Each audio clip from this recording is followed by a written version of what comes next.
So today we've got for you the newest of the AutoSleepers symbols. Into the cab area and underneath the passenger seat we have got your vehicle toolkit.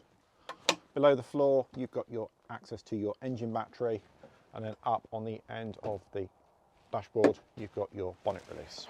So there's a centre lever to lift up the bonnet. This being one of the newer generation Fiat, you have electric assisted steering.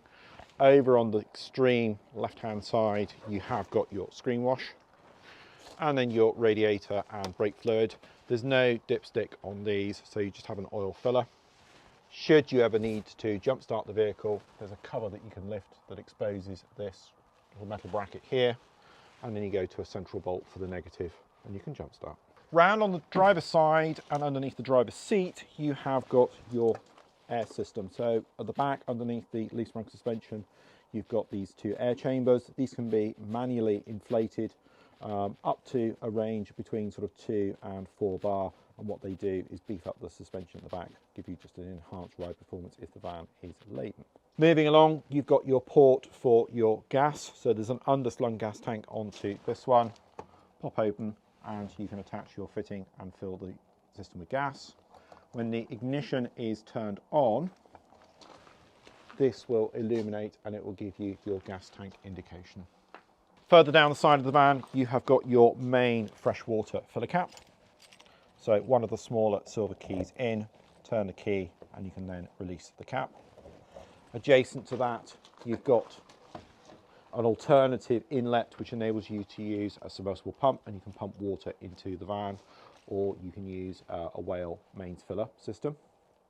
Underneath the van you've got, as well as the exhaust for the heating system, there are grey and blue outlets. They're attached onto spring clips, so you can drop those hoses down and they will drain down your grey water and your fresh water tanks respectively, for, in the most part, for winter storage. Further along you've got an access port for external 12 volt and for aerial connections. The external 12 volt one's quite useful if you ever want to use a tyre inflator.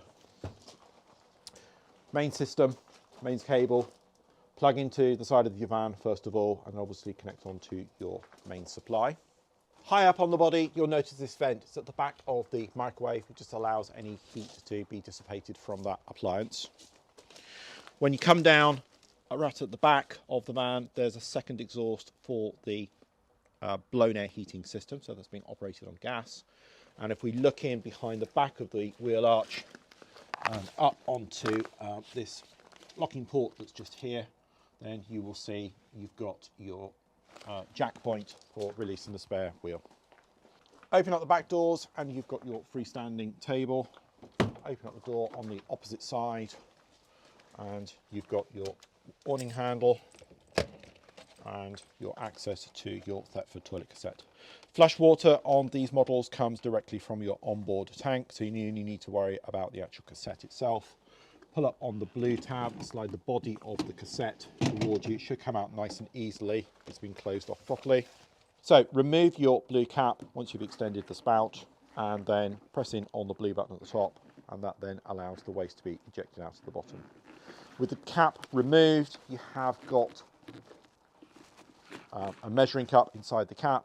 So up here we always recommend that you use the green chemicals, so whether that's in liquid form or you can put sachets or pods in, mix with about 2 litres of water and then slide the whole cassette back in underneath the toilet to operate. We have an external gas barbecue point. The fitting is still attached, so that needs to be just unclipped, and then that enables you then to attach an external appliance and run it from the onboard gas tank. Just inside the sliding door we have got your step switch, so pressing on that one and that will enable then the step 2 release. When you first step inside, above the sliding door you've got this 12 volt control panel. It's a touch interface, so immediately when you press in onto the buttons you'll see a series of symbols light up. If they're in the blue, it means the devices are switched off.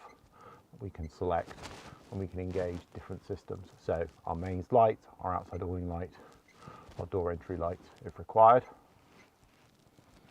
Go back to the home screen and we can give also you an indication as to what condition batteries are in and which battery is receiving a charge. So in this indication, obviously it's showing that the leisure battery is receiving a charge, but there is a diversionary load going off the solar panel into the vehicle battery at this moment in time as well. Water systems, time of year, we're dealing with 0 degrees at the moment, so I purposely drained the water system down. There's a little bit of residual water that's left within there at this moment. If you are wanting to use or operate the van through the winter months to protect the underslung water tanks, there is a heater button there that will just send a trickle of heat up through a couple of pads underneath on the underslung tanks. To operate the water system internally, you will need to select the water pump, and if you're wanting to use the external fill kit, then there is a fill switch from there, and that will work in conjunction with the external whale fill system.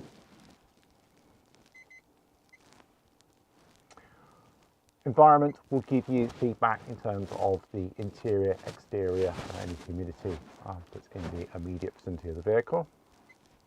And to operate the gas system, because you have an underslung tank, you will need to engage that switch, and it isolates and activates a solenoid attached to that tank. When the vehicle is in motion, the system is switched off and it prohibits any gas flow from coming through. When you arrive on site, you'll need to illuminate that switch, open the solenoid so that you can operate any of the gas systems on board the van, for the water heater, for the room heating system, or anything that you want to cook with. This van's equipped with a Whale water heating and room heating system, two separate appliances that share a common panel.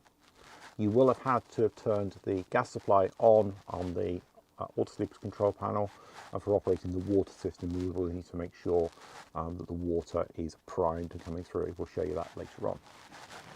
Your room heating system is controlled by using the 3 wavy lines onto the end. So you can select and go through a series of options, which include a combination of both gas and electric, as well as pure electric settings and a pure gas mode. From the thrust indicator, there's also a night mode that the heating system can be using, so you're pressing in onto the plus button, and then you can increase the temperature within the van accordingly. So if there's any issues with the system operating, you might see a red line appear here, a little bit like a little exclamation mark.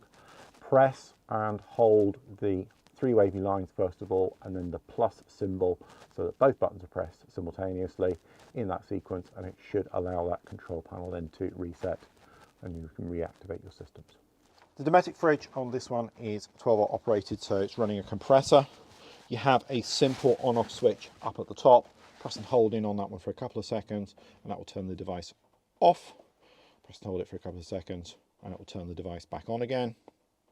And then you have a straightforward thermostat adjustment. So the more of these that are illuminated, the colder the fridge will become. Gas operated oven. You need to make sure that the control panel you have selected to turn on the gas. Hold in for a few seconds and you should be able to purge that gas supply through quite easily. It's worth noting when you're refilling the gas system with these bottle tank systems, when you get that first initial sort of knockback or kick to say that the gas tank is full, stop, don't try and overfill the gas system. And keep an eye on the gas control lamp, make sure it doesn't go too far into the red zone. It's worthwhile refilling these tanks when they're down to about the quarter mark. So separate control valve for the oven, go in one direction for the oven to work, go in the opposing direction for the grill. Lids on these do not isolate the gas system, so you do need to make sure that this is cooled down and switched off before you draw the lid down, otherwise you will rupture the glass. Microwave on this one is mains operated, so choose your switch at the top. Plateless example, so there's no moving parts inside, and then you can run through your timer functions and turn on the device and it will work. Underneath the seating area you've got your access to your leisure battery as well as your battery charger. Moving over to the other side of the seat box, you've got your access to your water heater. On top of the water heater is the drain valve, which allows you to drain it off for winter storage in that drained position at the moment. So when you come to recommission the water heater, you'll need to turn this lever through that 90-degree point, fill up your fresh water tank and draw the water through. So you're aiming to have a continuous supply of cold water coming out of all of your taps in the vanity unit, the shower, as well as the kitchen sink. And then from there, you can then turn on your water heater and prime the system. Over on the far corner, you've got 2 isolator taps for the gas operation of the water heating, room heating system, as well as for the oven. And you've got an additional one adjacent to the water heater, which is also switched on. In the toilet area, you've got a grey lever, which you use to open and close the main cassette lever. You'll need to make sure it's in a shut position before you try and remove the cassette. So that concludes the handover for this little AutoSleepers symbol. Sincerely hope this van's going to give you lots of miles and lots of smiles. On behalf of Hand & Camper Vans, thank you for watching.